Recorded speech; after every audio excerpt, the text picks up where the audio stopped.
Bonsoir Philippe, vous allez bien? Autant que faire se peut dans ce monde troublé, vous. Je vais dire pareil.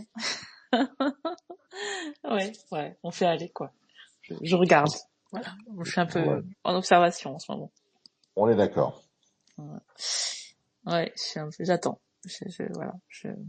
Qu'est-ce que je voulais dire? Je suis désolée, hein, maintenant j'utilise vos vocaux space parce que vous me faites tellement rire. Je trouve ça génial. Bon, bah, au moins, il y a déjà ça. Voilà.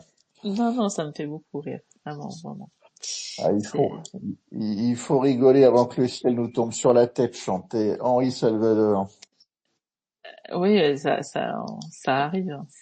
Ouais, ouais, on est bien, là. On est bien, on est bien. Alors, bonsoir à Point de Suspension, bonsoir Marouane. Donc, on est dans l'épisode 7 des lectures orange avec Philippe Comte. C'est un space qui revient toutes les 2 semaines où on lit. Donc, vous avez la possibilité, bonsoir, tu seras un homme, de lire le texte qui vous fait envie. C'est l'idée originale de Philippe Comte qui faisait des space lectures l'année dernière. Et on l'a repris cette année et c'est plutôt sympa. Donc Phil a toujours la première voix et normalement la dernière. Mais si vous avez des textes que vous voulez partager, n'hésitez pas, on n'a pas de thématique. Et donc je vais laisser la parole à Philippe puisque c'est un space d'environ 1 heure, même si on peut dépasser. Voilà, à vous Philippe. Voilà, alors ce soir, j'ai pensé vous lire, si on a le temps, deux petites nouvelles de Jack London. Peut-être qu'on aura le temps que pour une. Jack London, qui est un auteur que j'apprécie beaucoup, qui malheureusement a été longtemps considéré comme un simple auteur pour adolescents, alors qu'il a écrit des textes absolument magnifiques, dont des textes politiques. L'un, par exemple, que je conseille à notre auguste assemblée, qui s'appelle Le Talon de fer. Mais là, je vais lire des textes puisque Jack London a beaucoup voyagé, et en l'occurrence dans le Grand Nord, en Alaska, au Canada. Et là, il y a la première nouvelle se passe dans l'État du Yukon, c'est-à-dire le Grand Nord canadien, et la seconde en Alaska. Alors, celle-ci s'appelle Construire un feu. L'aube était apparue, froide et grise, très grise et très froide, lorsque l'homme quitta la piste principale du Yukon pour gravir la rive abrupte où un chemin étroit et peu fréquenté conduisait vers l'est à travers une épaisse forêt d'épicéas. La pente était raide, et arrivé au sommet, il fit une pause pour reprendre haleine en se donnant l'excuse de regarder sa montre. Elle marquait 9 heures. Il n'y avait pas de soleil, pas un soupçon de soleil, quoiqu'aucun nuage n'obscurcît le ciel. C'était une belle journée, et cependant un voile imperceptible semblait s'étendre sur toute chose. Une légère obscurité qui assombrissait le jour et était due à l'absence du soleil. L'homme n'en était pas inquiet. Il y était habitué.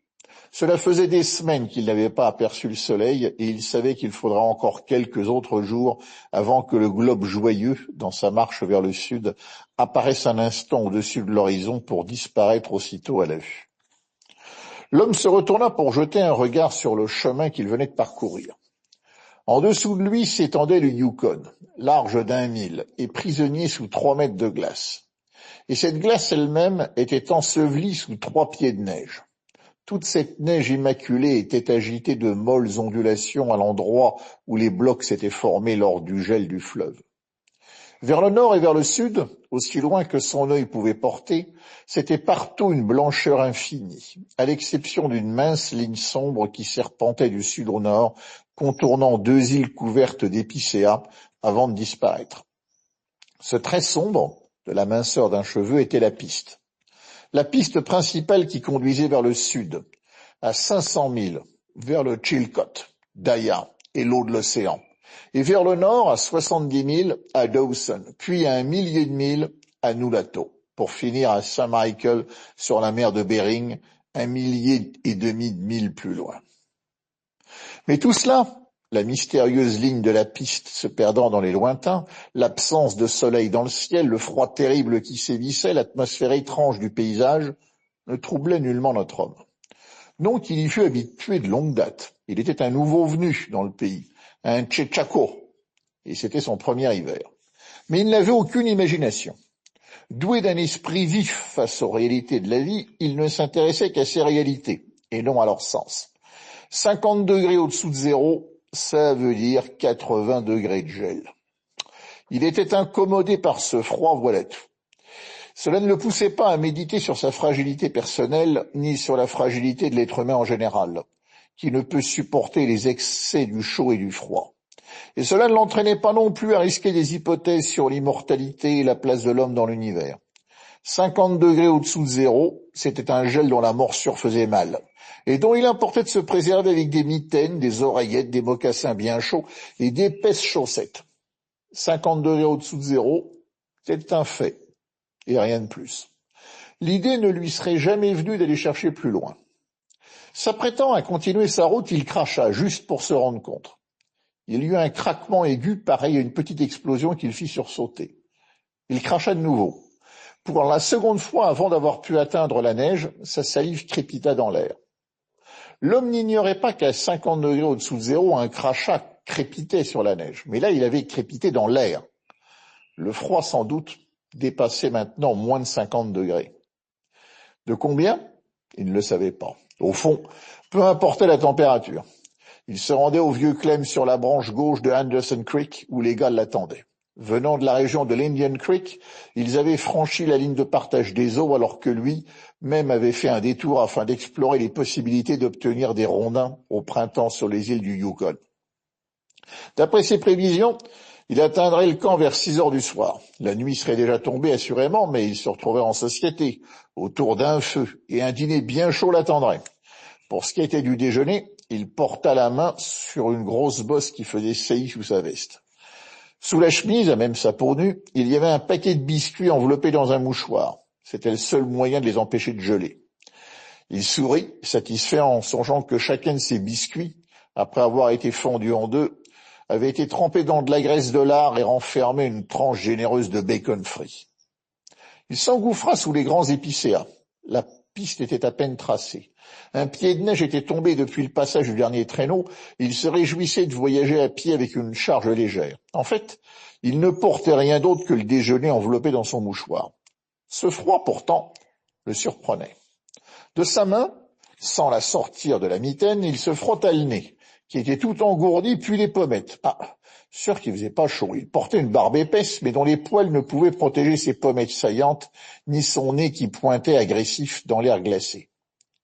Sur les talons de l'homme trottait un chien, un énorme husky du pays, le type du vrai chien loup à robe grise, dont ni l'aspect ni le caractère ne différaient de ceux de son frère, le loup sauvage. L'animal était déprimé par ce froid épouvantable. Il savait que ce n'était pas un temps pour voyager. Son instinct l'avertissait plus sûrement que le raisonnement n'avertissait l'homme. En réalité, il ne faisait pas seulement au-dessous de moins 50, mais peut-être en dessous de moins 60. On s'approchait sans doute de moins 70. Il faisait 75 degrés au-dessous de zéro. Comme l'eau gèle à 32 degrés, cela veut dire 117 degrés en dessous. Le chien ignorait tous les thermomètres.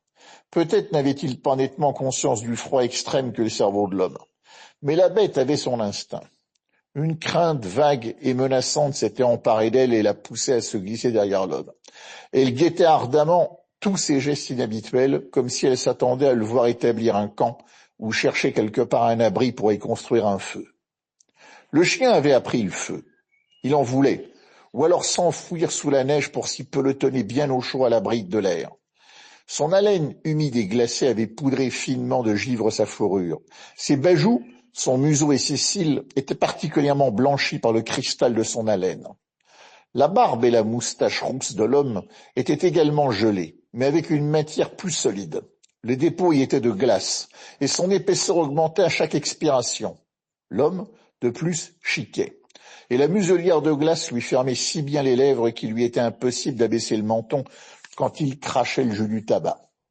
De sorte qu'une barbe de cristal qui avait la couleur et la dureté de l'ambre s'allongeait sans cesse à ce menton. S'il était tombé, elle se serait brisée comme du verre en 1000 morceaux. Mais il se souciait peu de cet appendice. Tous les chiqueurs payaient de ce même tribut au pays, et par 2 fois déjà il s'était trouvé dehors lors d'un coup de froid. Moins grave que celui-ci pourtant. Mais par le thermomètre à alcool de 60 Mile, il savait qu'on avait enregistré 50 et 55 au-dessous de zéro. Plusieurs milles durant, il poursuit son chemin en terrain plat, à travers bois, traversant ensuite un grand marécage semé d'arbustes noirs, puis descendit jusqu'à la berge d'un petit ruisseau glacé. C'était Henderson Creek, et il savait qu'il était à 10 milles du confluent. Il consulta sa montre. 10 heures. Il faisait 4 milles à l'heure, et il en conclut qu'il arriverait au confluent à 12h30. Il décida de célébrer l'événement en mangeant son déjeuner là-bas. Le chien, découragé, la queue entre les jambes, se remit à le suivre tandis qu'il longeait le lit du cours d'eau. Le sillon de l'ancienne piste de traîneau était encore bien visible, mais 12 pieds de neige avaient recouvert la trace des derniers pas humains. En un mois, personne n'avait remonté ni descendu le silencieux vallon. L'homme allait toujours d'un pas régulier. Il n'était guère porté à la méditation, et à cet instant précis, il ne pensait à rien, sinon au déjeuner qui approchait, et au fait qu'à 6 heures du soir, il serait au camp avec ses camarades. Il n'avait personne à qui parler. D'ailleurs, eût-il voulu le faire qu'il n'aurait pas pu, à cause de cette muselière de glace qui lui fermait la bouche. Il se contentait donc de continuer à chiquer et d'allonger sa barbe d'ambre. De temps en temps, la pensée lui revenait qu'il faisait réellement froid, et que jamais encore il n'avait connu pareille température. Tout en cheminant, il se frottait les pommettes et le nez avec le dos de sa mitaine. C'était un geste d'automate qu'il faisait tantôt d'une main, tantôt de l'autre. Mais il avait eu beau frotter, dès qu'il s'arrêtait, ses pommettes s'engourdissaient et l'instant d'après, le bout de son nez. Il était certain que ses joues gelaient. Il le savait, il ressentit une pointe de regret parce qu'il ne s'était pas fabriqué un cache-nez en cuir comme celui que portait Bud lors des coups de froid. Mais après tout, aucune importance. Les joues gelées, c'était un peu douloureux, voilà tout, mais jamais très grave. L'homme avait l'esprit vide, mais il observait avec soin et remarquait les moindres changements du ruisseau, les courbes et les amas de bois, et il faisait toujours très attention à poser les pieds au bon endroit. Il y eut un moment dans un méandre où il fit soudain un écart, comme un cheval qui prend peur, se détourna de la piste où il marchait et recula de plusieurs pas. Il savait bien que la rivière était gelée jusqu'au fond. Aucun cours d'eau ne saurait conserver une goutte d'eau dans cet hiver arctique. Mais il savait aussi que des sources souterraines jaillissaient au flanc des collines et se frayaient un chemin sous la neige par-dessous la glace du ruisseau. Même pendant les plus grands froids, ces sources ne gelaient jamais. Il en connaissait le danger. C'étaient de véritables pièges. Sous la neige, elles dissimulaient des nappes d'eau qui pouvaient avoir 3 pouces de profondeur ou parfois 3 pieds. Parfois, une pellicule de glace d'un demi-pouce les recouvrait que la neige cachait à son tour. Ou alors il y avait des couches d'eau et de glace en alternance, de sorte que si l'on passait au travers, on continuait de s'enfoncer pendant un moment en se trempant parfois jusqu'à mi-corps. Voilà pourquoi une telle panique s'était emparée de lui. Il avait senti le sol se dérober sous ses pas et entendu le craquement de la pellicule de glace cachée par la neige.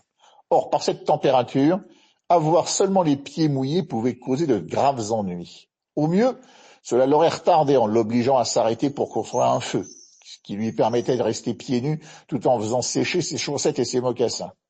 Il s'arrêta, étudia le lit et les rives du ruisseau et en conclut que l'eau devait venir de la droite. Il réfléchit un moment, tout en continuant de se frotter le nez et les pommettes, puis reprit sa route en contournant sur la gauche, marchant avec précaution et assurant chaque pas.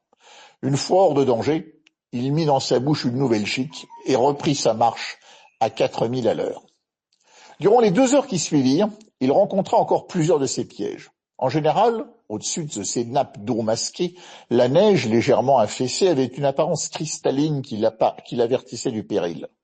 Pourtant, une nouvelle fois, il fut sur le point de se laisser prendre. Une autre fois encore, devinant le danger, il contraignit le chien à marcher devant lui. L'animal ne voulait pas. Il hésita jusqu'à ce que l'homme le pousse en avant. Alors il se dépêcha de traverser la surface blanche et lisse. Mais soudain, il s'enfonça dans un trou d'eau, pataugea jusqu'au bord et reprit pied sur un sol plus solide. Il s'était mouillé les pattes de devant et l'eau s'y était presque instantanément transformée en glace. L'animal commença aussitôt à se lécher, puis s'affala dans la neige et se mit à mordre la glace qui s'était formée entre ses orteils. C'était affaire d'instinct. Laisser la glace lui aurait blessé les pieds. Il l'ignorait, mais il obéissait à l'impulsion mystérieuse qui montait des profondeurs de son être. Mais l'homme savait, car il était capable de jugement en pareil cas. Il sortit sa main droite de la mitaine et l'aida à arracher les glaçons. Il n'exposa pas ses doigts plus d'une minute et fut stupéfait de l'engourdissement rapide dont ils étaient saisis. Il faisait donc vraiment froid. Il remit en hâte sa mitaine et se frappa violemment la main contre la poitrine. À midi, la clarté du jour atteignit son apogée. Cependant, le soleil, dans sa course hivernale, était trop loin vers le sud pour éliminer l'horizon. La courbure de la terre faisait écran entre lui et Henderson Creek, où l'homme marchait sans aucune ombre sous un ciel pur. Jusqu'à midi et demi, il arriva au confluent du ruisseau. Il était satisfait de la vitesse à laquelle il avait marché. S'il la maintenait, il aurait certainement rejoint ses camarades à 6 heures. Il déboutonna sa veste et sa chemise pour sortir son déjeuner. Ce geste ne lui prit pas plus de 15 secondes, mais ce court laps de temps avait suffi à engourdir ses doigts dénudés. Sans remettre sa mitaine, une 12e fois, il frappa énergiquement ses doigts contre sa jambe. Puis il s'assit sur un tronc d'arbre couvert de neige afin de manger. La douleur cuisante consécutive au choc des doigts contre sa jambe avait cessé si brusquement qu'il s'en étonna. Il n'avait pas réussi à porter le biscuit à ses lèvres et à y mordre. Il se frappa encore les doigts à plusieurs reprises et, les renfonçant dans sa mitaine, découvrit son autre main dans le but de manger. Il essaya de prendre une bouchée, mais la muselière de glace l'en empêcha. Il avait oublié de construire un feu pour se dégeler.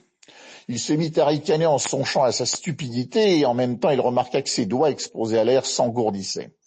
Il constata encore que la douleur qu'il avait, en s'asseyant, ressentie à ses orteils, était déjà en train de disparaître. Il se demanda si c'était l'effet de la chaleur ou de l'engourdissement. Il remua ses orteils dans les mocassins et conclut plutôt pour la seconde hypothèse. Il remit précipitamment sa mitaine et se leva un peu effrayé.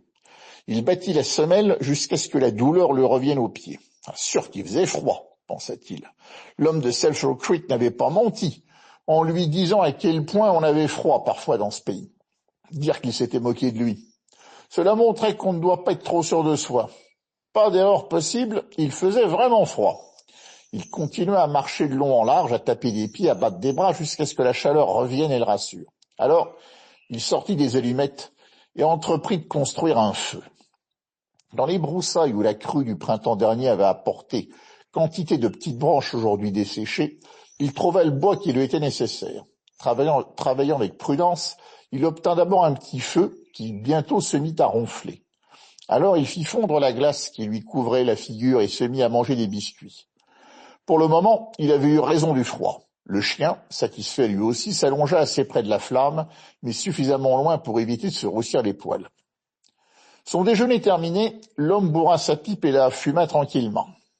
Puis il remit ses mitaines, rabattit fermement sa casquette sur ses oreilles et reprit la piste en remontant la branche gauche de ruisseau. Le chien, désappointé, quitta le feu à contre-cœur. Cet homme ignorait ce qu'était le froid.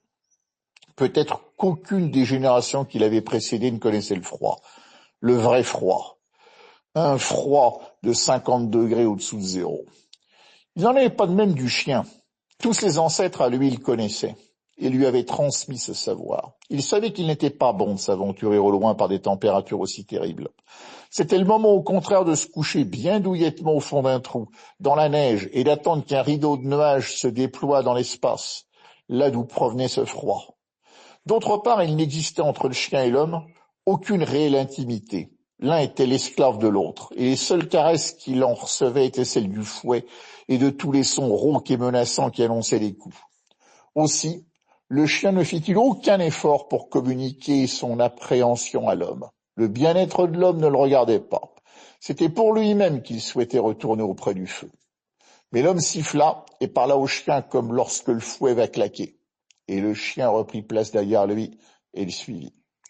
L'homme renouvela sa chique et une nouvelle barbe d'ambre commença à se former. De plus, son haleine humide avait tôt fait de poudrer de givre sa moustache, ses sourcils et ses cils.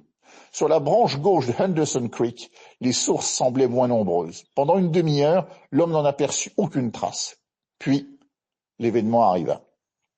À un endroit qui ne recelait aucun signe suspect, où la neige, régulière et lisse, paraissait indiquer en dessous un terrain solide, l'homme s'enfonça. Ce n'était pas profond. Il se mouilla seulement jusqu'à mi-mollet avant de regagner le sol ferme. Il était furieux et se mit à pester contre sa malchance. Il avait espéré rejoindre les gars au camp à 6 heures et cet accident allait le retarder d'1 heure car il devait à nouveau construire un feu pour y sécher ses chaussures. C'était une nécessité impérieuse par une température aussi basse, il ne le savait que trop.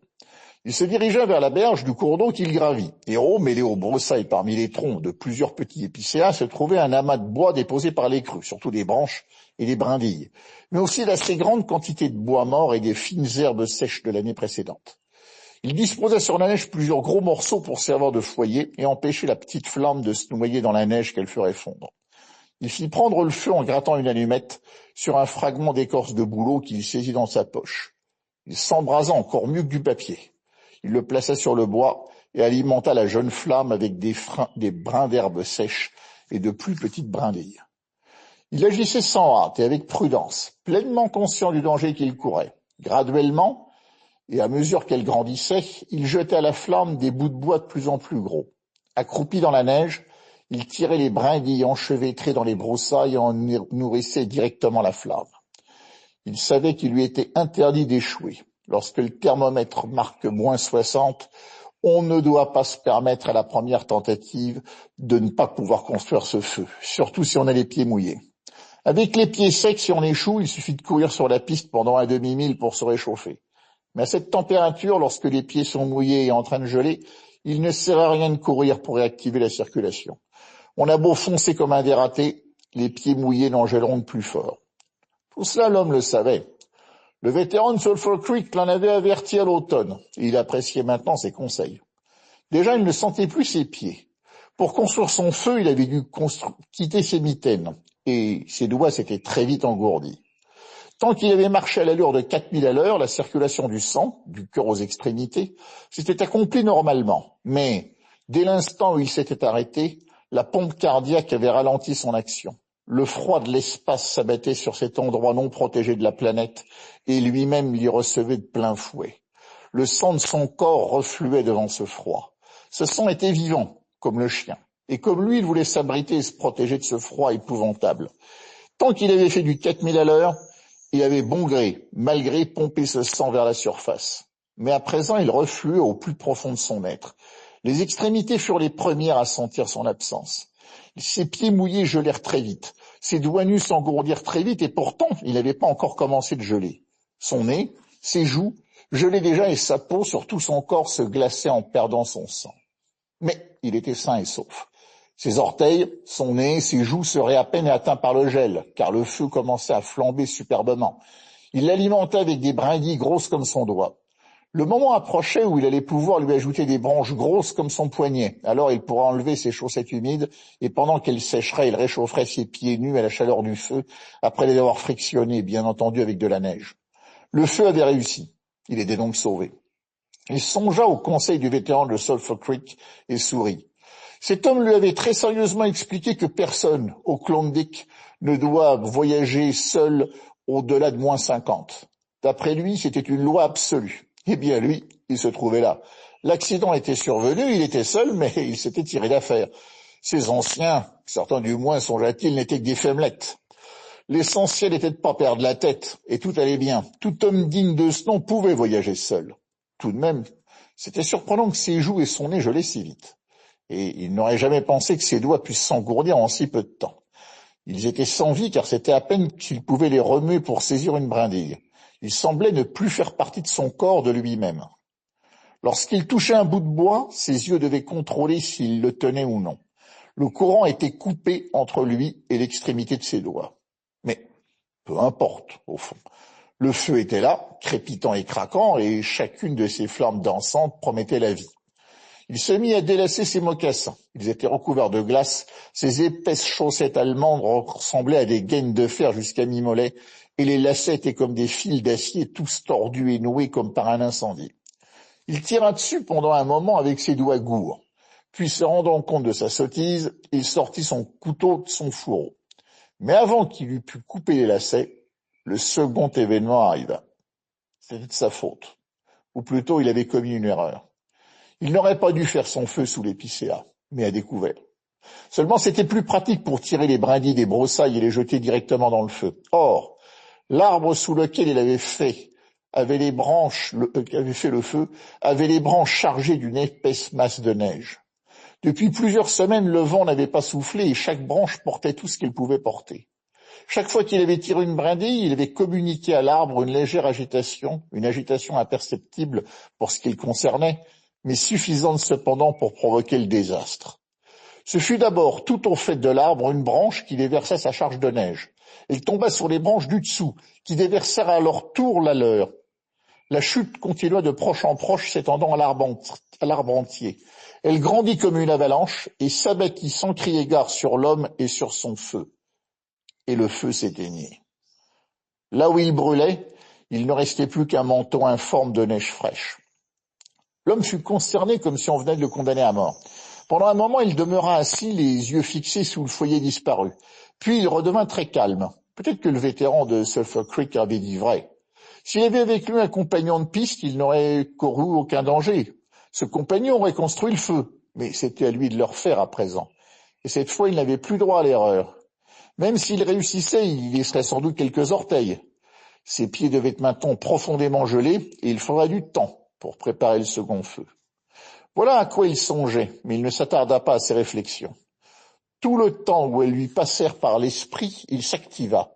Il établit de nouvelles fondations pour son feu à découvert cette fois, là où aucun arbre ne pourrait l'éteindre par traîtrise. Puis il ramassa des herbes sèches et des minuscules brindilles abandonnées par la crue. Il était incapable de serrer les doigts pour les tirer, mais il arrivait à les saisir par poignées. Il recueillit de la sorte beaucoup de bois pourri ainsi que des touffes de mousse verte qui ne pouvaient lui servir, mais il était incapable de faire davantage. Il procédait méthodiquement, rassemblait même une brassée de grosses branches afin de les utiliser plus tard quand le feu aurait bien pris. Pendant tout ce temps, le chien restait assis et ne le quittait pas des regards, avec une espèce d'ardente mélancolie dans les prunelles, car il était pour lui le pourvoyeur du feu, et le feu était lent à venir. Quand tout fut prêt, l'homme chercha dans sa poche un autre fragment d'écorce de bouleau. Il savait qu'il s'y trouvait. Même s'il ne pouvait pas le sentir avec ses doigts, il entendait le bruissement sec de l'écorce, tandis qu'il tâtonnait. Mais il avait beau faire, il ne parvenait pas à le saisir. Pendant tout ce temps, il avait conscience qu'à chaque instant, ses pieds continuaient de geler. Cette idée avait tendance à le paniquer, mais il la combattit et conserva son calme. À l'aide de ses dents, il renfila ses mitaines, battit des bras dans tous les sens en se frappant de toutes ses forces ses mains contre ses flancs. Il fit cela assis, puis debout. Le chien, lui, demeurait toujours assis dans la neige, avec le panache de sa queue de loup chaudement enroulée autour de ses pattes de devant et ses oreilles de loup qui pointaient en avant, tandis qu'il observait intensément l'homme. Celui-ci, tout en continuant de battre des bras et des mains, sentit une vague d'envie monter en lui en regardant la bête bien au chaud, protégée par le pelage que lui avait donné la nature. Au bout d'un moment, il perçut que ses doigts commençaient à redevenir vaguement sensibles. Le picotement léger s'accrut pour se muer finalement en une piqûre atrocement douloureuse, mais qu'il accueillit avec joie. Il enleva la mitaine de sa main droite et ramena l'écorce de bouleau. Ses doigts nus s'engourdissaient de nouveau rapidement. Puis il saisit son paquet d'allumettes soufrées. Mais le froid épouvantable avait déjà chassé la vie de ses doigts. Alors qu'il s'efforçait de séparer une allumette des autres, tout le paquet tomba dans la neige. Il tenta de le ramasser, mais en vain. Ses doigts morts ne pouvaient plus ni toucher, ni saisir. Il se montra très prudent. Il chassa de son esprit la pensée que ses pieds, son nez et ses pommettes achevaient de geler, et de toute son âme se consacra aux seules allumettes. Se servant de sa vue au lieu de son toucher, il observait. Quand il vit ses doigts de chaque côté du paquet, il les referma, ou plutôt il voulut les refermer, mais le courant était coupé et ses doigts refusèrent d'obéir. Il remit sa mitaine droite et battit vivement sa main contre son genou. Puis de ses deux mains protégées, il ramena la boîte d'allumettes sur ses genoux et en même temps que beaucoup de neige. Mais la situation n'était guère meilleure. Après quelques manipulations, il parvint à coincer la boîte entre les paumes de ses mitaines. C'est ainsi qu'il éleva vers sa bouche. La glace craqua avec un claquement sec lorsqu'au prix d'un violent effort, il ouvrit la bouche. Rentrant la mâchoire inférieure, il retroussa la lèvre supérieure et gratta avec ses dents d'en haut la rangée d'allumettes pour en isoler une. Il y réussit. Il la fit tomber sur ses genoux. Il n'en était pas beaucoup plus avancé, il était incapable de la saisir. Alors, il eut une idée. Il la prit entre ses dents, puis la frotta contre sa jambe. Après 20 essais infructueux, il parvint à l'allumer. Tandis qu'elle s'enflammait, il l'approcha avec ses dents de l'écorce de bouleau. Mais le soufre qui brûlait lui monta aux narines et, gagnant les poumons, lui causa une toux spasmodique. Il desserra les dents, l'allumette tomba dans la neige et s'éteignit.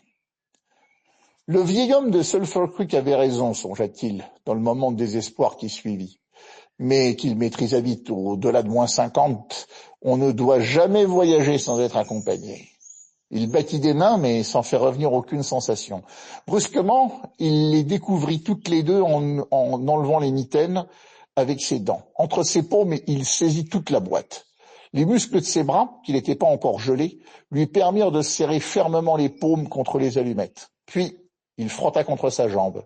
Une flamme en jaillit. 70 allumettes souffraient d'un coup. Il n'y avait pas de vent pour les éteindre. Tenant la tête de côté afin d'éviter d'être suffoqué par les fumées, il approcha le contenu flamboyant de la boîte de l'écorce de bouleau. C'est alors qu'il prit conscience d'une sensation dans sa main.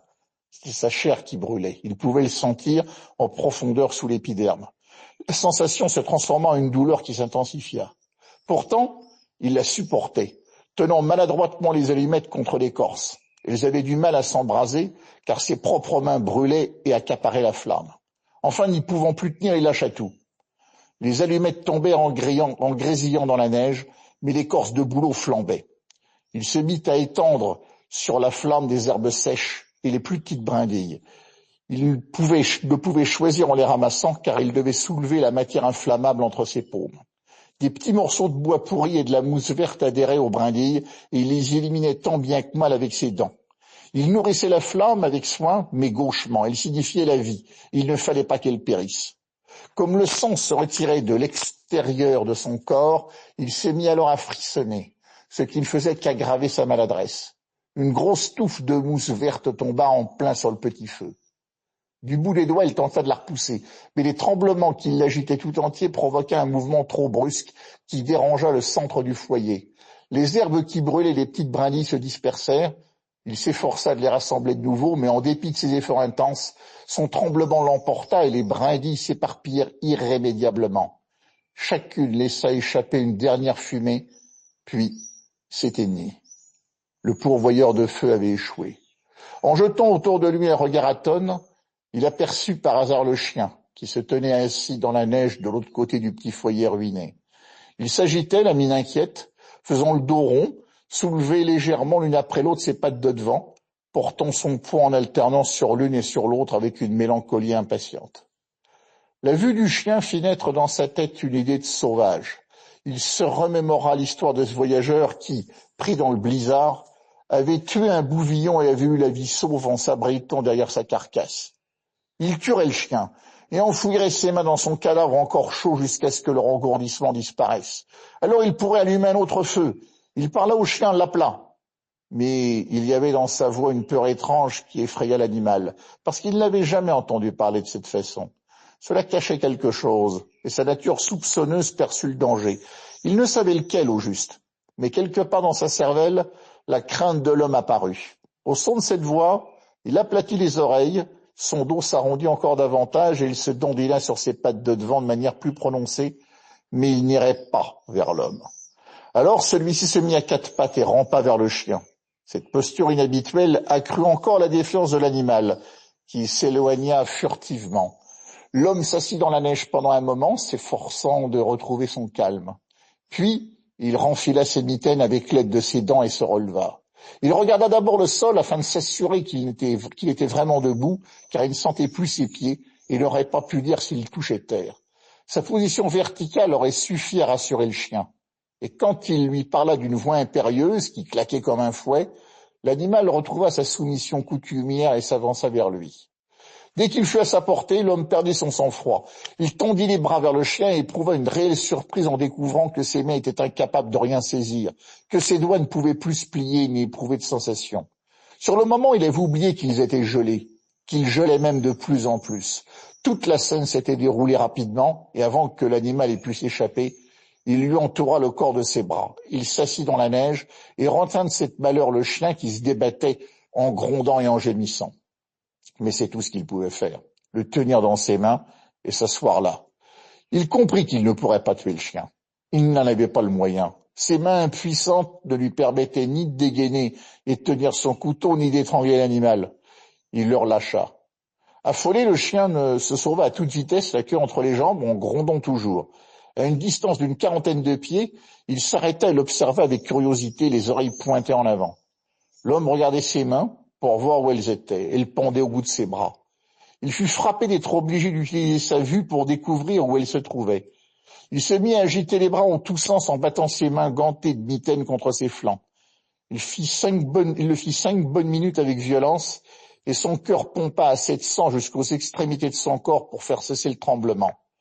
Mais toujours aucune sensation dans les mains. Il avait l'impression de porter 2 poids très lourds au bout de ses bras, mais quand il tentait de préciser cette impression, il ne trouvait rien. Une espèce d'appréhension mortelle, sourde et oppressante s'empara de lui. Elle le submergea bientôt, aux mesures qu'il se rendait compte qu'il ne s'agissait plus seulement des doigts et d'orteils gelés, ni de la perte de ses mains et de ses pieds, mais d'une question de vie ou de mort. Et il avait la chance contre lui. Pris de panique, il fit demi-tour et remonta au pas de course le lit du ruisseau sur l'ancienne piste oubliée. Le chien le rejoignit et resta sur ses talons. L'homme courait aveuglément, sans but, en proie à une peur comme qu'il n'avait encore jamais connue. Il alla sans rien voir. Peu à peu, tout en peinant et en pataugeant dans la neige, il recommença à discerner ce qui se trouvait autour de lui. Les berges du ruisseau, les amoncellements de bois morts, les trembles dénudés et le ciel. La course lui faisait du bien, il ne frissonnait plus. S'il continuait à courir, ses pieds dégèleraient peut-être. De toute façon, s'il courait suffisamment loin, il atteindrait peut-être le camp et ses camarades. Assurément, il perdrait quelques doigts, quelques orteils, une partie de son visage. Mais les gars s'occuperaient de lui et sauveraient le reste à son arrivée. Mais en même temps, une autre idée lui suggérait qu'il ne reverrait jamais le camp, ni ses camarades. Trop de milles l'en séparaient. Le gel s'était déjà emparé de lui, et bientôt il serait raide mort. Cette pensée, il s'évertuait à la chasser, et refusait de l'envisager. Parfois, il cherchait à s'imposer et exigeait d'être pris en compte, mais il la repoussait et s'efforçait de songer à autre chose. Il lui semblait bizarre de pouvoir courir comme il le faisait, avec des pieds si gelés qu'il ne les sentait plus quand il touchait le sol et portait le poids de son corps. Il avait l'impression d'effleurer la terre sans avoir aucun contact avec elle. Un jour, il avait vu quelque part un mercure ailé, et il se demandait si Mercure éprouvait la même sensation en rasant la surface du globe. Sa théorie de courir jusqu'au camp et jusqu'à ses camarades avait un défaut. Il lui manquait l'endurance nécessaire. Plusieurs fois, il trébucha, et en fin de compte, il chancela, perdit l'équilibre et tomba. Quand il essaya de se relever, il échoua. Il en conclut qu'il devait s'asseoir et se reposer. Puis le prochain coup continuait à se contenter de marcher. En reprenant haleine, il remarqua qu'il éprouvait une sensation de chaleur et de bien-être. Il ne tremblait plus, et il lui semblait même que cette tiédeur atteindait son buste. Pourtant, quand il touchait à son nez et à ses joues, il demeurait insensible.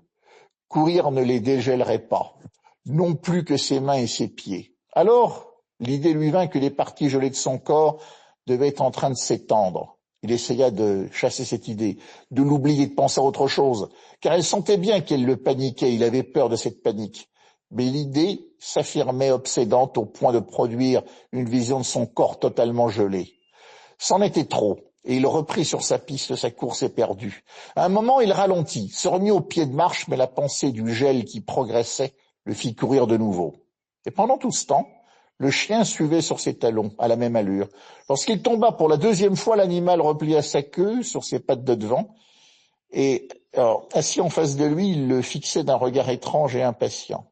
Il avait chaud, lui, et était en sécurité. Furieux, l'homme l'injuria et le chien coucha les oreilles en signe d'apaisement. Cette fois, les frissons revinrent plus vite. Il était en train de perdre sa bataille contre le gel, qui s'insinuait partout dans son corps. Cette pensée le poussa à repartir, mais il ne courut qu'une centaine de pieds, chancela et tomba la tête la première. Ce fut son ultime panique. Quand il reprit sa respiration et son sang-froid, il s'assit et songea à affronter la mort avec dignité. Mais il ne le formula pas dans ces termes. Il se dit plutôt qu'il s'était ridiculisé en courant comme un poulet qui a la tête coupée. Telle était la comparaison qui lui vint à l'esprit. Eh bien, puisqu'il allait geler de toute façon, autant l'accepter dignement.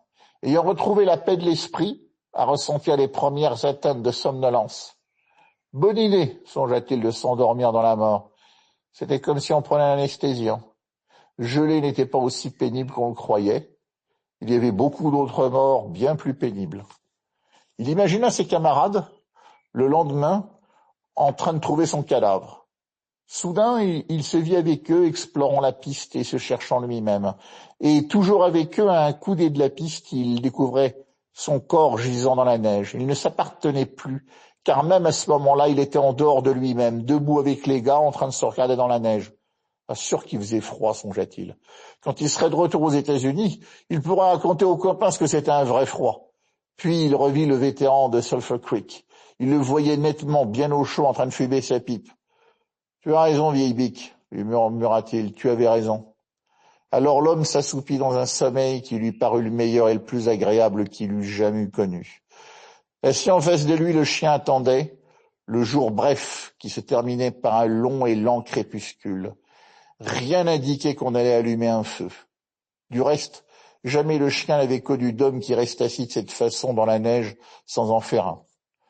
Tandis que le crépuscule avançait, l'envie impatiente du feu le posséda. Il ne cessait de se relever et d'abaisser ses pattes de devant, en gémissant doucement, puis coucha les oreilles, car il craignait une réprimande de l'homme.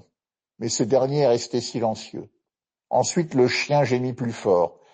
Et plus tard encore, il rampa vers l'homme et flaira la mort. Alors, les poils hérissés, il recula. Il attendit encore un peu, hurlant sous les étoiles qui sautaient, descendaient et brillaient d'un vif éclat dans le ciel glacé. Puis, il fit volte-face et remonta la piste au trot en direction du camp qu'il connaissait, où se trouvaient les autres pourvoyeurs de nourriture et de feu. Voilà.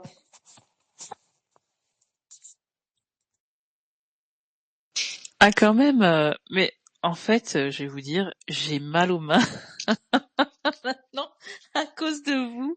J'ai mal aux mains, j'ai mal aux pieds, j'ai froid. Il n'y a jamais eu le feu. Ah oui, enfin, vous m'avez transporté là où il était et le chien, Philippe, le chien. Ah, j'étais à l'intérieur là. Ouais. Bon. Au final, il perd ses pieds aussi, où il y a quelque chose. Ah ben, il meurt complètement. Ouais, c'est ça. Ça commence par les Ah, extrémités et puis c'est ça ça, oui. tient. C'est. Oh là là, ça me fait penser à tous ces films où on voit les mains qui noircissent là et tout. Quelle horreur. Ah là là, vous m'avez donné froid. Bon. En tout cas, c'était super. Hein. Vraiment, je pense pas qu'on ait le temps d'en faire un second, mais Je vous comprends. euh, j'ai froid. Alors, j'ai vu qu'il y avait Wayspace. Alors, bonsoir à ceux qui sont arrivés par suite. Euh, si vous pouvez aussi liker et partager les spaces, c'est super parce que ça donne de la visibilité au contenu. Wayspace, le space est enregistré, donc tu entendras ce que je te dis. Je comprends que vous ayez quelque chose à vendre en fait, mais moi j'ai pas de problème avec les gens qui mettent des choses dans la bulle, sauf que demander à minima en fait si on peut le faire, c'est juste une question de politesse en fait, puisque vous faites la promotion de votre service extérieur à X, donc ça casse l'algorithme de ce space dans mon space sans me demander, et celui de Philippe en l'occurrence, sans me demander l'autorisation, donc je trouve ça juste vraiment limite. Vous voulez faire votre publicité, vous montez une communauté et vous faites en sorte de prendre des cours de marketing digital et puis après vous vendez vos services. Soit dit en passant, moi j'ai plusieurs personnes qui m'ont dit pour ce service de téléchargement de space que ça les stressait parce qu'en fait apparemment il faut donner je sais pas des documents bancaires, enfin je sais pas quoi. Et personnellement, je télécharge mes spaces sur un site qui est 100% gratuit. Voilà, je dis ça, je dis rien, je vais pas non plus casser votre business, mais c'est votre business, c'est pas le mien, donc allez faire votre pub ailleurs. Voilà. Donc merci Philippe. Marwan, bonsoir Marwan. Bonsoir Lilo, bonsoir Philippe Ça- Conté, Philippe Conté et tout le monde. Philippe Comte, ouais. Ouais. Mm. Philippe Conté, ok, Philippe Ouais. Conté, oh sorry, Bonsoir, Marwan. désolé. Il n'y a pas de souci. Bonsoir. Wow. Ça m'a fait penser, 2009, j'ai vu un chirurgien qui a écrit un livre qui s'appelle The Eighth Scroll. Désolé mon français, c'est pas comme mon anglais, vu que je suis un prof d'anglais ici, public au Maroc. Alors je maîtrise plus l'anglais que le français. Si je fais des fautes, je m'excuse en avance. Et je te dis bravo, Wallah. Je dis que ça me rappelle d'un livre que j'ai lu dans l'université. Je me rappelle pas du nom. On avait ça comme un devoir. Cette histoire de neige, de froid, un trailer un peu comme ça. C'est bien. Ce qui est amazing, ce qui est génial, c'est que c'est un prof de loi C'est quand chaque fois que je vois une personne on a un concept que cette personne va être juste spécial dans le domaine de loi ou un type qui est un peu, tu ne vas jamais penser qu'il peut être un écrivain, un artiste. Et c'était un exemple que j'ai vu dans l'université, mon prof de français. Il faisait de l'art plastique. Il m'a dit, Marouane, tu sembles aimer l'art, ton habillement, tout ça, parce que je mets des symboles sur mes jackets et tout ça. Après, il y a un autre contexte dans lequel on pourra parler de ça.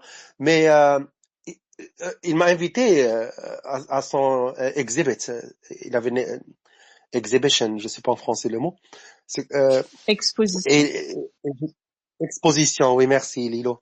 Et c'était vraiment génial. Moi, je te dis bravo, Monsieur Philippe Cantoul. Et je te souhaite que la bénédiction dans le futur, dans ce que tu fais. C'est génial. Merci beaucoup. Merci Marwan. Alors, est-ce que... Oui? Non. Ok. Si personne n'a autre chose à lire, oui Marwan. Ah non, juste. Oui. Non, c'est très génial. Je te remercie très beaucoup Mais de rien. Maintenant, d'avoir faut que fait tu... ça. Non, mais je t'en prie. Il faut fermer le micro par contre, Marwan, s'il te plaît. Merci beaucoup. Ah, bien sûr, bien sûr. Oui, voilà, merci. Donc moi maintenant je vais lire pour la fin du space parce que comme vous le savez ou peut-être vous ne le savez pas, c'est un space d'une heure à peu près qui revient toutes les 2 semaines. Je vois Tu seras qui est là, peut-être qu'il a un truc à nous lire alors. Bonsoir Tu seras, ça va? Ça va, merci. T'as un truc à nous lire? Oui. Alors, ouais. Ah, Bonsoir Philippe, sinon aussi quand même. Et bonsoir tout le monde sur le space. Euh, je suis un fan de Victor Hugo, comme tu l'as peut-être déjà deviné. oui. Et là, je me disais que le poème Les Jeans, les jeans, pardon, pas pourquoi j'ai dit le S, que Les Jeans, c'est un poème fantastique. Pour ceux qui ne sauraient pas, parce que bon, ça peut arriver, hein, qu'on ne connaisse pas les jeans de Victor Hugo, c'est un poème, et les autres qui le savent, je vais faire une redite, mais bon, c'est un poème avec une construction très particulière, où les vers deviennent de plus en plus longs, parce que le nuage de jeans se rapproche, et c'est là qu'ils font le plus de bruit lorsqu'ils sont au-dessus de la maison où se trouve le narrateur, le poète.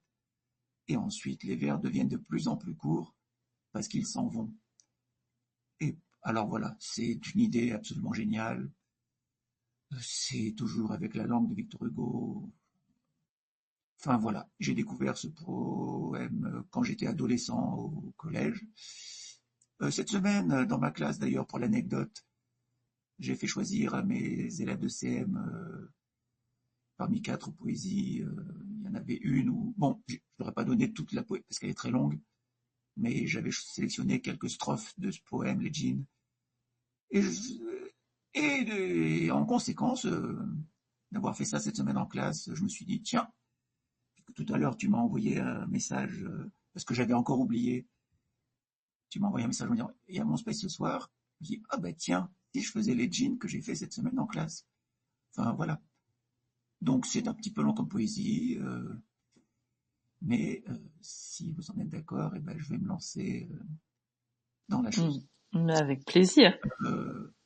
Et enfin, Vas-y. comme dernière explication, les djinns sont des créatures de la mythologie, de la culture nord de l'Afrique, si je dis pas de bêtises, qui peuvent prendre de forme animale, notamment de serpents, et voilà, qui peuvent causer plus ou moins de tort aux êtres humains par leurs actions.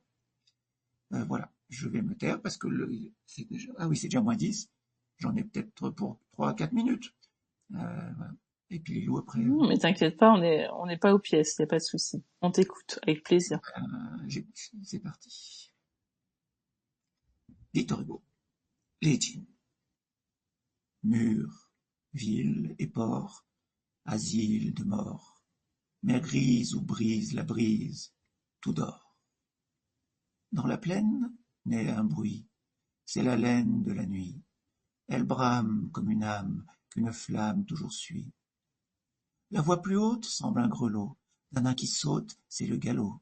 Il fuit, s'élance, puis en cadence, sur un pied danse, au bout d'un flot. La rumeur approche, l'écho la redit.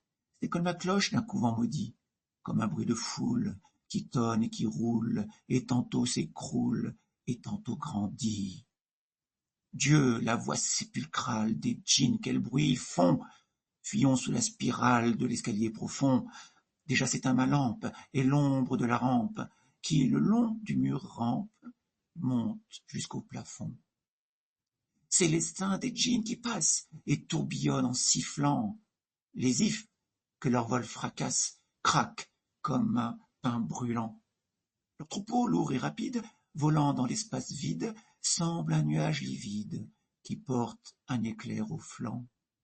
Ils sont tout près, tenons fermée cette salle où nous les narguons. Quel bruit dehors, hideuse armée de vampires et de dragons! La poutre du toit descellée ploie ainsi qu'une herbe mouillée, et la vieille porte rouillée tremble à déraciner ses gonds. Cris de l'enfer, voix qui hurle et qui pleure, l'horrible essaim, poussé par l'aquilon, sans doute au ciel, s'abat sur ma demeure, le mur fléchit sous le noir bataillon. La maison crie et chancelle, penchée, et l'on dirait que, du sol arraché, ainsi qu'ils chassent une feuille séchée, le vent la roule avec leur tourbillon. Prophète, si ta main me sauve de ces impurs démons des soirs, j'irai prosterner mon front chauve devant tes sacrés encensoirs.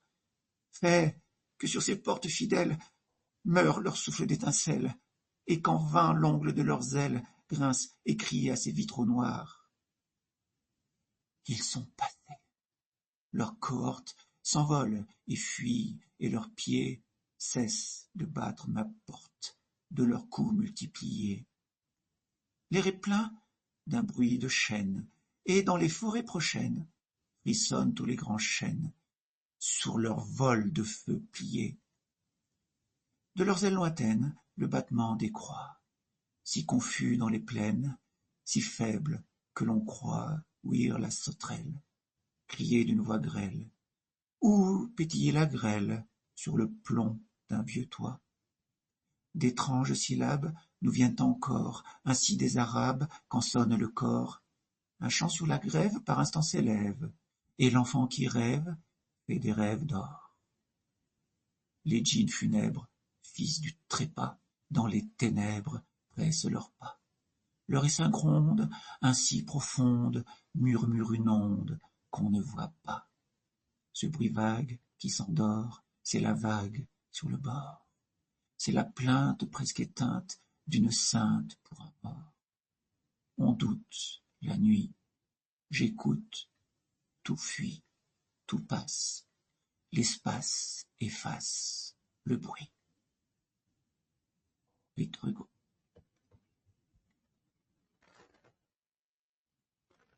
Oh, waouh. Splendide. Ah oui, franchement, magnifique. Hein. Le bruit, l'espace efface le bruit. Bah oui. Victor Hugo, grandiose. Ah, grandiose, hein, vraiment. Ouais. C'est bizarre parce que finalement, oui, les djinns, il me semble que c'était des démons. Il y en a plein l'espace, tu vois. Alors des gens qui sont possédés, des choses bizarres. Mais super. Tu pourras nous mettre la ref dans la bulle parce que je le connaissais pas, celui-là. Ok, je le mets tout de suite. Merci beaucoup. Oui, Marwan. Oui, juste une petite chose concernant les djinns, c'est que dans Oxford, il mentionne que c'est in English. Je vais lire la phrase en anglais comme j'ai lu, je vais traduire. According to Arab folklore, a creature with magical powers. D'après la folklore arabe, c'est une créature avec des pouvoirs magiques. Mais la petite chose qu'ils doivent corriger un peu, c'est mentionné dans le livre. Je vais pas créer le débat sur le Coran. Est-ce que c'est le mot de Dieu ou non? Parce que je respecte tous les gens ici. Je suis musulman, bien sûr. Alors les djinns, ils existent vraiment. C'est pas quelque chose de mythologique. C'est juste Aladdin, qui donne des souhaits je veux dire le génie dans le film d'Aladin, Mhm. c'est pas ça, c'est vraiment il existe. On a les anges, les humains et les djinns. Alors il y a les djinns qui sont bien, qui croient en Dieu, et les djinns qui ne croient pas en Dieu. Alors juste pour pas rentrer beaucoup sur Non, on va éviter parce qu'on arrive à la fin du space. Moi, j'ai des obligations, donc moi, je sais pas ce que c'est. Je pense qu'il a bien expliqué, mais je te remercie parce que c'est vrai que par exemple sur cette plateforme, beaucoup de personnes qui se disent musulmanes ou musulmans les évoquent de manière, je sais pas, un peu bizarre. Je suis pris par les djinns, hein, des choses comme ça. Donc c'était intéressant de l'avoir dans un poème. Mais merci Marwan, je te remercie beaucoup de nous avoir informés là-dessus. Après, si vous voulez aller plus avant dans le thème, je ferai vos recherches. Alors, Nawel est monté. Est-ce que tu as quelque chose à nous lire, Nawel? Bonsoir. Bonsoir, bonsoir. Si tu veux fermer une autre fois, je sais pas. Non, moi j'ai encore un texte à lire, donc je vais lire mon texte, mais si tu veux lire quelque chose, c'est avec plaisir. En fait, j'aurais voulu partager un extrait avec vous de la plaidoirie de Badinter sur l'abolition de la peine de mort. Mais je sais pas si... Vas-y. Si. Allons-y. Alors, extrait du discours de Robert Badinter prononcé le 17 septembre 1981 à l'Assemblée nationale pour demander aux députés l'abolition de la peine de mort. Est-ce que vous m'entendez bien déjà? J'ai les écouteurs. Oui. Ok. Très bien. Allons-y. Monsieur le Président, Mesdames, Messieurs les députés, j'ai l'honneur au nom du gouvernement de la République de demander à l'Assemblée nationale l'abolition de la peine de mort en France. Le débat qui est ouvert aujourd'hui devant vous est d'abord un débat de conscience et le choix auquel chacun d'entre vous procédera l'engagera personnellement. Près de 2 siècles se sont écoulés depuis que dans la première assemblée parlementaire qu'est connue la France, le pelletier de Saint-Fargeau demandait l'abolition de la peine capitale. C'était en 1791. Je regarde la marche de la France. La France est grande, non seulement par sa puissance, mais au-delà de sa puissance, par l'éclat des idées, des causes, de la générosité qui l'ont emportée au moment privilégié de son histoire. La France est grande parce qu'elle a été la première en Europe à abolir la torture malgré les esprits précautionneux qui, dans le pays, s'exclamaient à l'époque que sans la torture, la justice française serait désarmée, que sans la torture, les bons sujets seraient livrés aux scélérats. La France a été parmi les premiers pays du monde à abolir l'esclavage, ce crime qui déshonore encore l'humanité. Il se trouve que la France aura été, en dépit de tant d'efforts courageux, l'un des derniers pays, presque le dernier, et je baisse la voix pour le dire, en Europe occidentale, dont elle a été si souvent le foyer et le pôle, à abolir la peine de mort. Attendre, après 200 ans. Attendre comme si la peine de mort ou la guillotine était un fruit qu'on devrait laisser mourir avant de la cueillir. Attendre. Nous savons bien en vérité que la cause était la crainte de l'opinion publique. D'ailleurs, certains vous diront, Mesdames, Messieurs les députés, qu'en votant l'abolition, vous méconnaîtriez les règles de la démocratie parce que vous ignorerez l'opinion publique. Il n'en est rien. Nul plus que vous, à l'instant du vote sur l'abolition, ne respectera la foi fondamentale de la démocratie. Je me réfère non pas seulement à cette conception selon laquelle le Parlement est, suivant l'image employée par un grand Anglais, un phare qui ouvre la voie de l'ombre pour le pays, mais simplement à la foi fondamentale de la démocratie qui est la volonté du suffrage universel et, pour les élus, le respect du suffrage universel. En vérité, la question de la peine de mort est simple pour qui veut l'analyser avec lucidité. Elle ne se pose pas en termes de dissuasion, ni même de technique répressive, mais en termes de choix politique ou de choix moral. Je l'ai déjà dit, mais je le répète volontiers au regard du grand silence antérieur.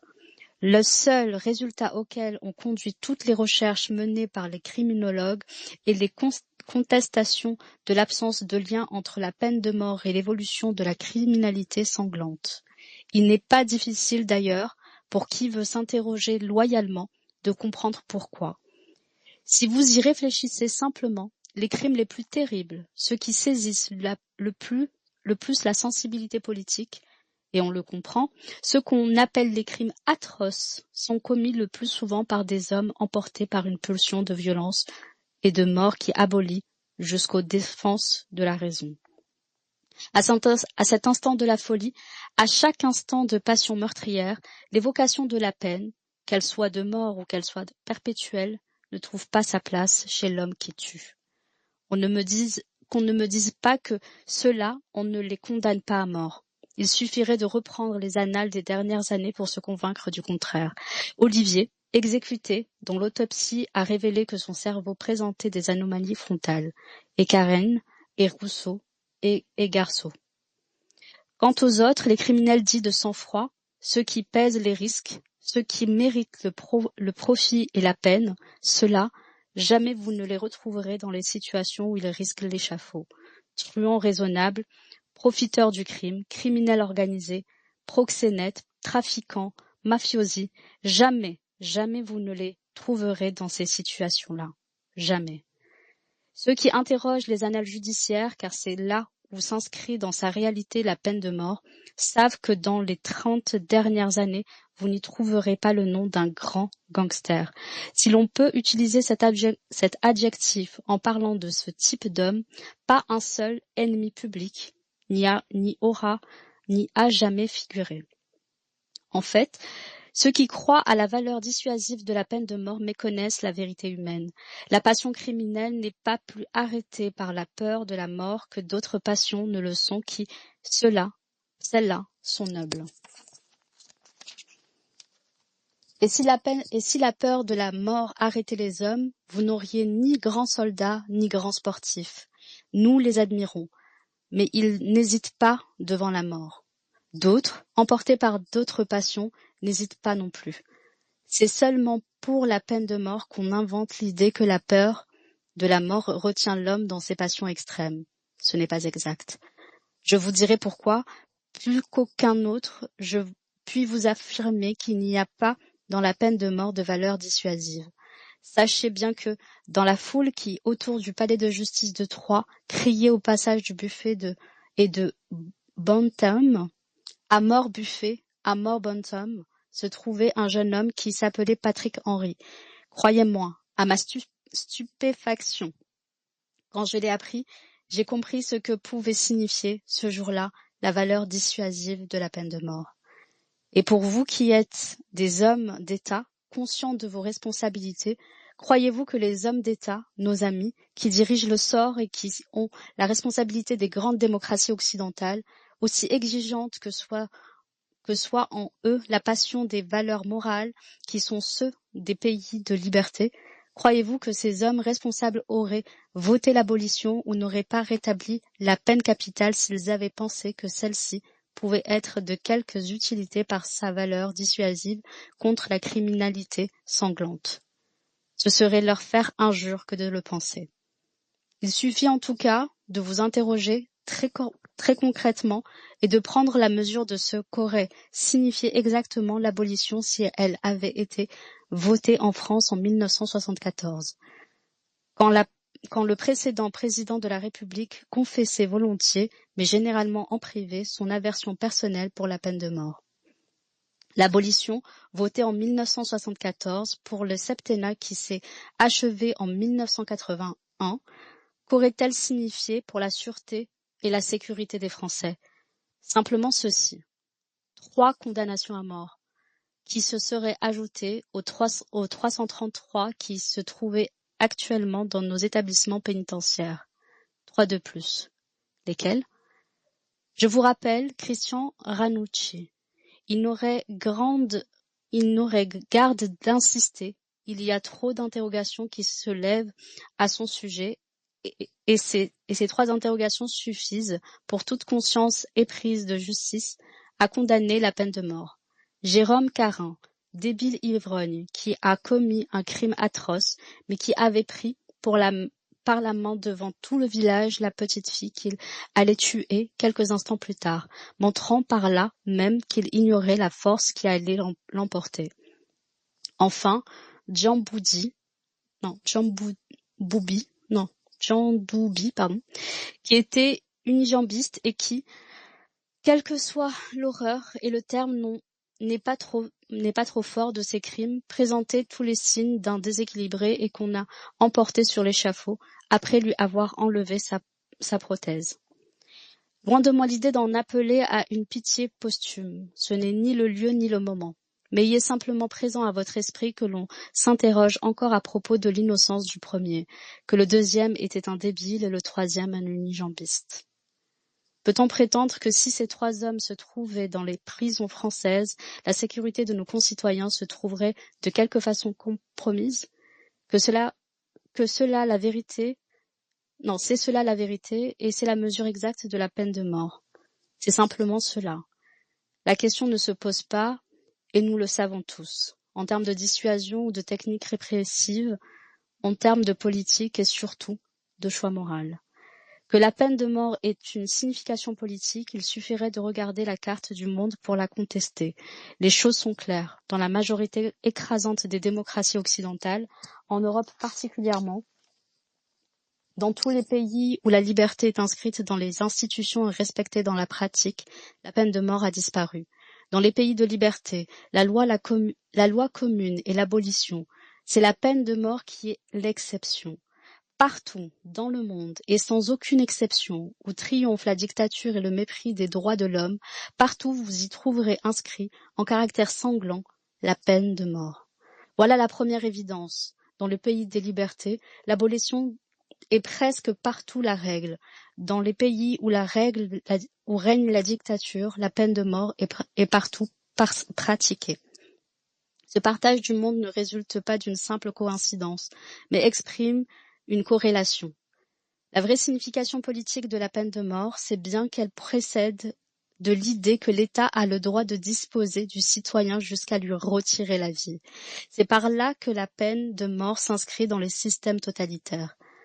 Je sais qu'aujourd'hui, et c'est là un problème majeur, certains voient dans la peine de mort une sorte de recours ultime, une forme de défense extrême de la démocratie contre la menace grave que constitue le terrorisme.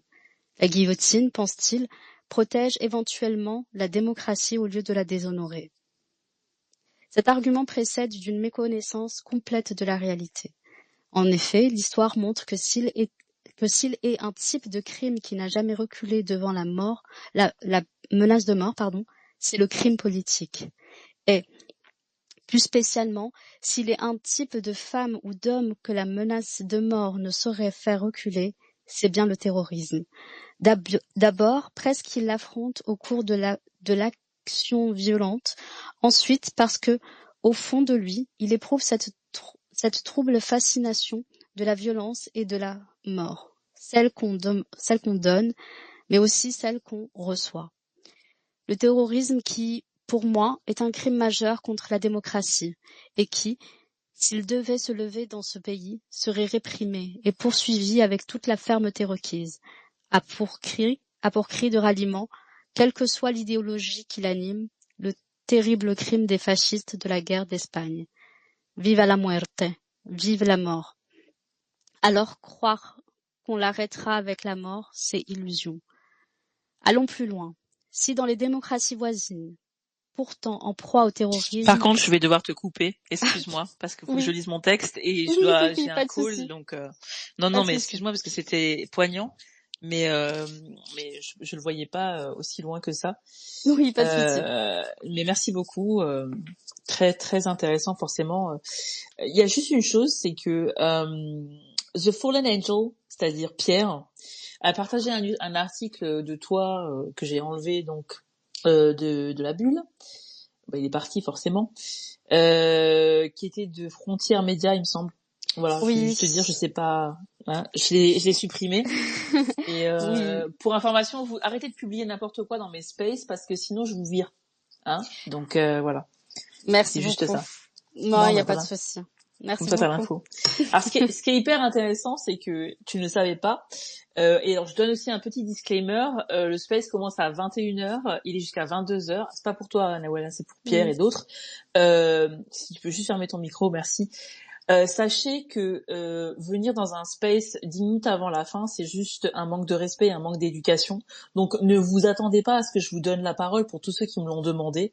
Vous savez que le space est de 9h à 10h, donc à partir de là, si vous n'êtes pas là à l'heure, vous n'êtes pas des adultes qui avaient l'habitude de faire preuve de respect et d'éducation. Donc là maintenant, je suis 100 fois ni loi dans mes spaces. Je vous le dis, j'étais déjà dure. Ben maintenant, je vais être pire que la pierre parce que ça commence vraiment à me fatiguer et je vais poser des limites extrêmement strictes. Donc vous respectez les lecteurs, vous respectez ceux qui donnent de leur temps, et si vous n'êtes pas à l'heure, ma foi, ne demandez pas la parole. Vous pouvez écouter, vous pouvez réquer, et si ça vous plaît pas, c'est pas très grave. Voilà, je voulais pas être dur, hein, mais c'est important quand même de fixer des règles sur cette plateforme où tout le monde pense qu'on peut faire tout et n'importe quoi. Donc moi, alors ce qui est très drôle, Nawel, c'est que mon texte que j'allais lire ce soir, je vais le lire maintenant pour clôturer le space, c'est la déclaration du procureur américain à l'ouverture du procès de Nuremberg. Et c'est pas une plaidoirie, mais ça y ressemble. Et je pense que c'est important de lire ce type de texte. Forcément, moi, étant de profession juridique, ça m'intéresse d'autant plus. Et après, avec ces textes qui sont forts, c'est à vous de faire votre introspection, de vous poser les bonnes questions et de voguer dans cette vie violente qu'est la nôtre aujourd'hui. Donc la déclaration d'ouverture, c'est celle du procureur général. C'est un Américain. Il s'appelait Robert H. Jackson. C'était le 21 novembre 1945, au moment où commençaient les travaux du procès de Nuremberg. Donc ça a été instauré après la Deuxième Guerre mondiale, vous savez, et le but c'était de juger les dirigeants nazis. Ce qui est intéressant là, et c'est pour ça que j'ai choisi de le lire, c'est qu'il y aura des conséquences sur l'émergence progressive d'un droit international. Et comme actuellement on vit beaucoup de choses et que le droit international est un peu shaké et qu'il va y avoir d'autres choses, je pense, d'un point de vue juridique, j'ai trouvé que c'était intéressant de vous la lire. Et vous ferez votre propre analyse après ma lecture. Et si vous l'écoutez, voilà. Parce qu'à un moment, c'est chacun et sa conscience. Alors, messieurs de la haute cour, le privilège d'ouvrir la première audience du procès des crimes contre la paix mondiale entraîne une lourde responsabilité. Les méfaits que nous avons à condamner et à punir font preuve d'une telle vilainie et ont été si nuisibles que la civilisation ne pouvait se permettre de passer outre, parce qu'elle ne pourrait continuer à exister si jamais ils devaient se répéter. Que 4 grandes nations victorieuses mais lésées n'exercent point de vengeance envers leurs ennemis prisonniers, c'est là un des tributs les plus importants qu'une puissance ait jamais payé à la raison. Cette procédure, quoique nouvelle et expérimentale, n'est pas le produit de spéculations arbitraires. Elle n'a pas non plus été instituée pour justifier certaines théories juridiques. Ce procès est un essai pratique de 4 des plus grandes, puissantes nations, soutenues par 15 autres, d'employer le droit des gens pour faire face à la plus grande menace de notre époque, la guerre d'agression.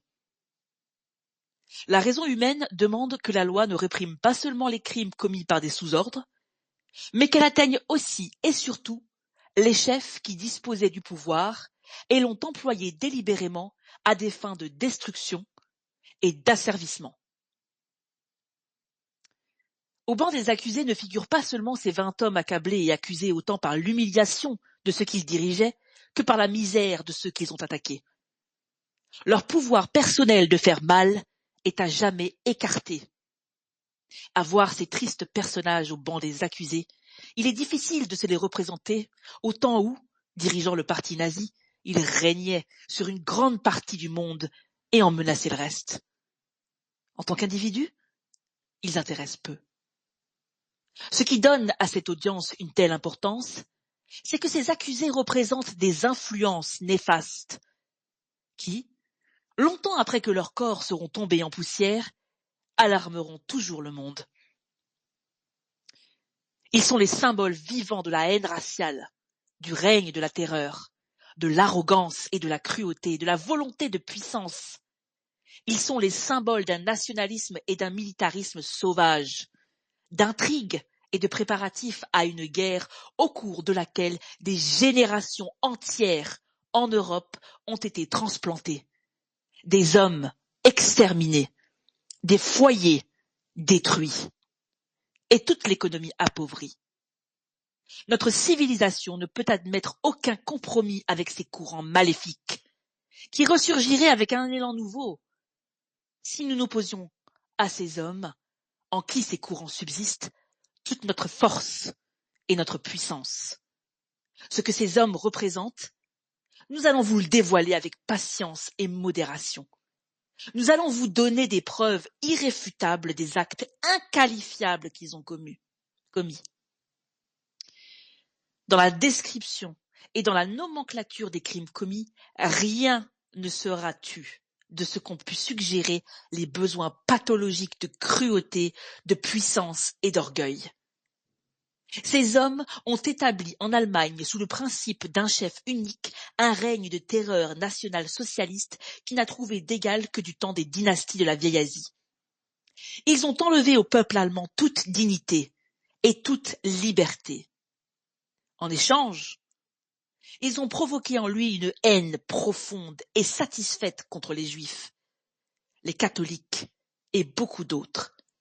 Ils ont mené contre l'ouvrier libre une campagne d'arrogance, de brutalité et d'exécution en masse, telle que le monde n'en avait plus vu depuis les temps les plus reculés.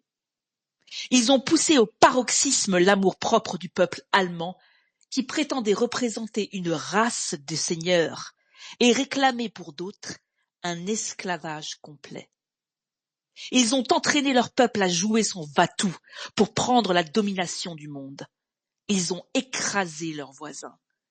Pour assurer la marche de leur machine de guerre, ils ont réduit en esclavage des millions d'individus et les ont déportés en Allemagne, où ces malheureux errent encore aujourd'hui comme des sans-patrie. À la longue, leur cruauté et leur fourberie ont pris une telle ampleur que devant le danger, les forces somnolentes de la civilisation se sont réveillées. Des efforts communs ont mis en pièces la machine de guerre allemande.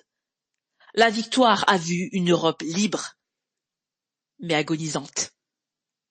Telles sont les conséquences de la néfaste puissance que représentent les hommes assis ici, devant nous, au banc des accusés. Pour être juste à l'égard des nations et des hommes intéressés à ce procès, je tiens à mettre en garde contre certaines difficultés qui pourraient se présenter. Jamais, jusqu'alors, dans l'histoire de la jurisprudence, on n'avait fait l'essai de grouper en un seul procès tous les crimes commis en une dizaine d'années sur tout un continent, envers des nations entières et s'étendant à un nombre illimité d'individus. Cependant, malgré la grandeur de la tâche, la justice réclame des mesures immédiates. Il a fallu répondre à cette demande.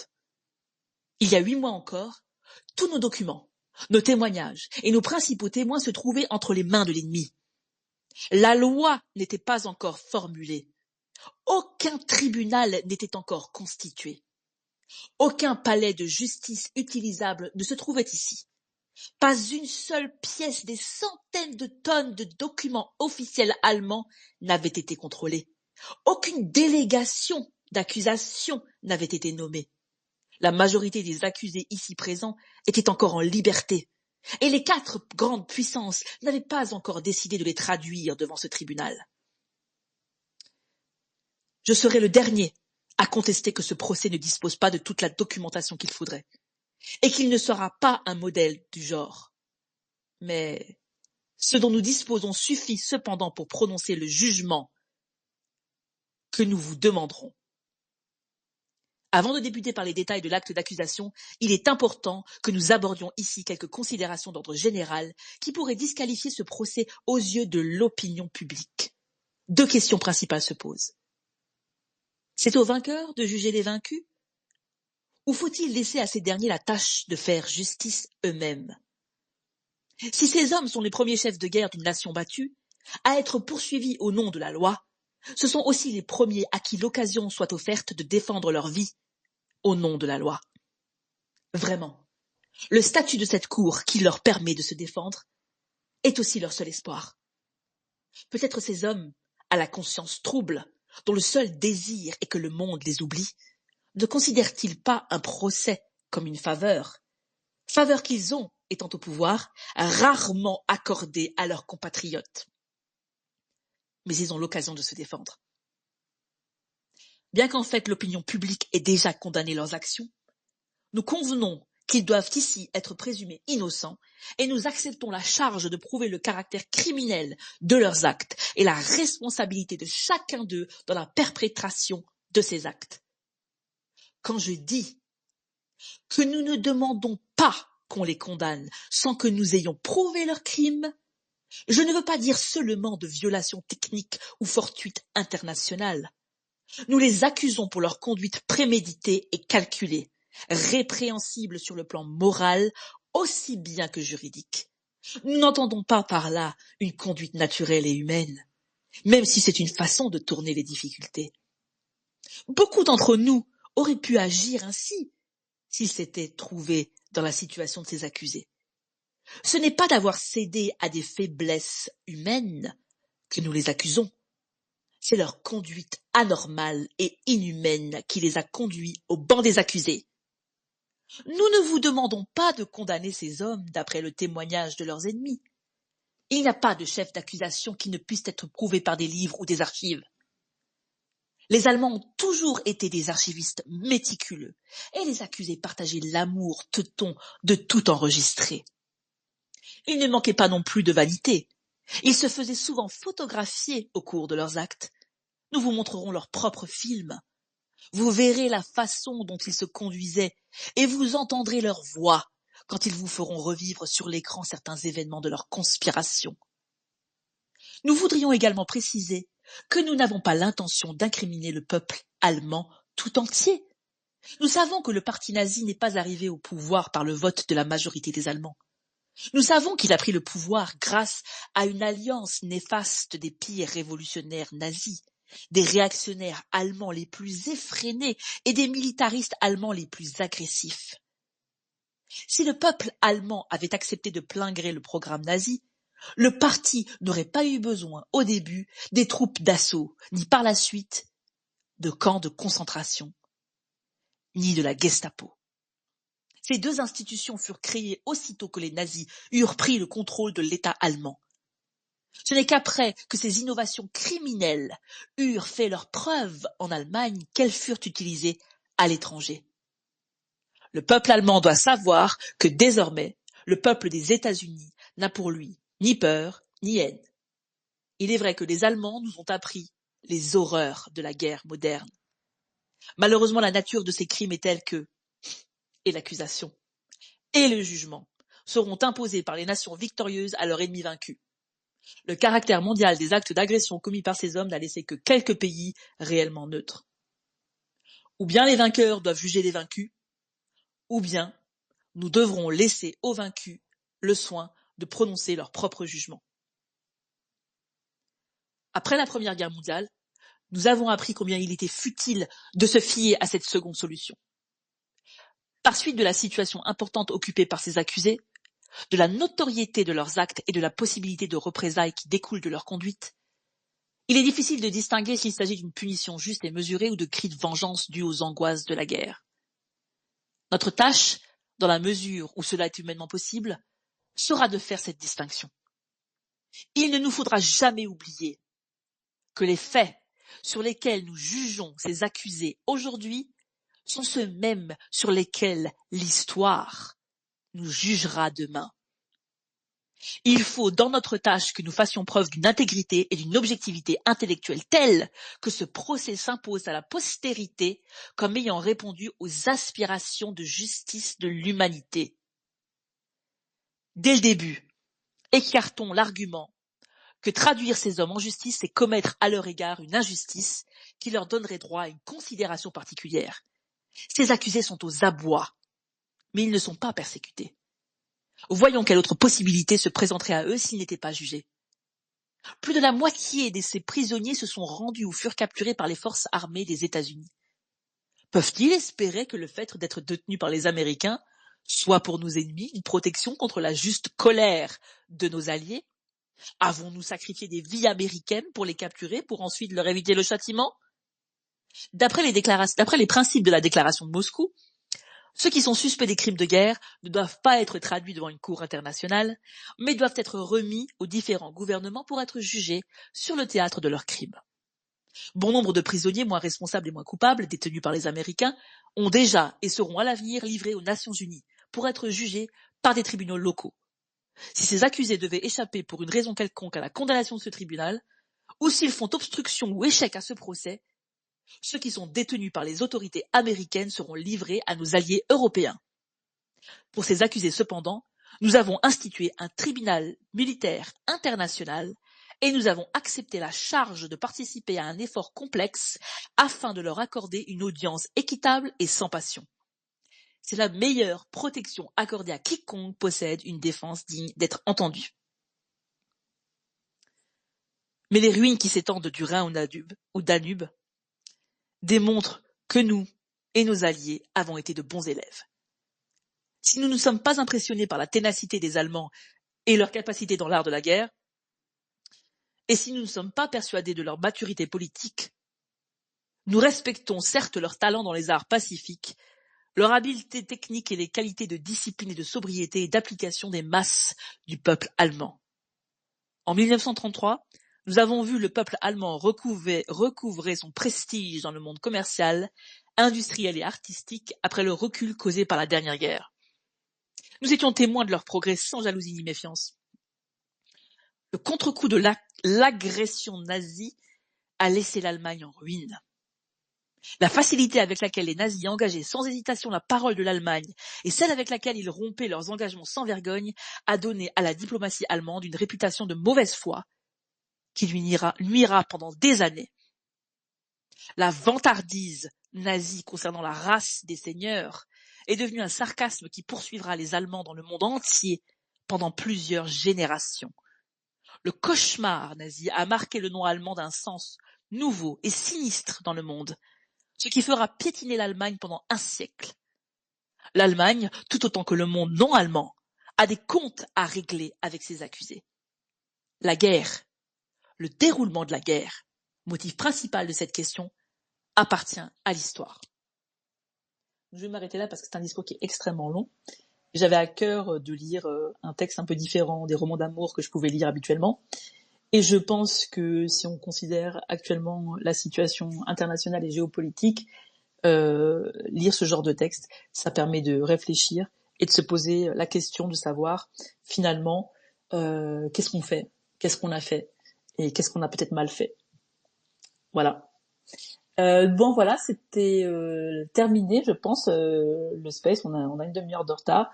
Je vous remercie à tous d'être venus. Merci bien sûr Phil Comte. Merci à tous les lecteurs, tu seras, Nawel.